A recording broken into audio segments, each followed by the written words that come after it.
বন্ধুরা, আজকে আমি এসেছি কচুর শাক নিয়ে। ইলিশ মাছের মাথা দিয়ে কচুর শাক করবো। তার জন্য কচুর শাকটাকে ভালো করে ধুয়ে নিচ্ছি। আমি গামলাতে করে সবসময় ধুই, কারণ অল্প জায়গায় ধুতে আমার ভালো লাগে না, পরিষ্কারও হয় না। গামলায় তেলে ধুলে পরে শাকটা খুব পরিষ্কার হয় এবং ভালো করে ধোয়া হয়। তবে আমি শাকটাকে এবার ভালো করে ধুয়ে দিয়ে গামলায় করব। কচুর শাকটাকে সিদ্ধ বসিয়ে দিলাম সামান্য জল দিয়ে। এবার শাকটাকে ঢেকে দেবো সিদ্ধ করার জন্য। এবার তাহলে কচুর শাকটা আস্তে আস্তে সিদ্ধ হোক। ইলিশ মাছের মাথা দিয়ে কচুর শাক রান্না করব।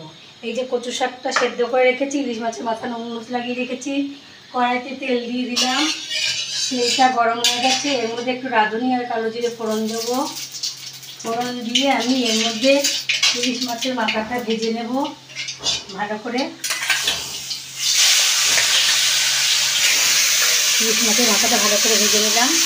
দিয়ে দেবো একটু নুন আর একটু হলুদ। যতক্ষণে কচুর শাকটা হবে ততক্ষণে আমি একটু রাঁধুনি আর কালো জিরে বেটে নেব। রাঁধুনি, কালো জিরে আর একটু লঙ্কা, কিছু লঙ্কা গোটা দিয়েছি, কিছু বেটে দেবো। এবার আমি ভালো করে বেটে নিই। হয়ে গেছে। এখন বেটে রাখা কাঁচা লঙ্কা, রাঁধুনি, কালো জিরে বাটাটা কচুর শাকে দিয়ে দেবো।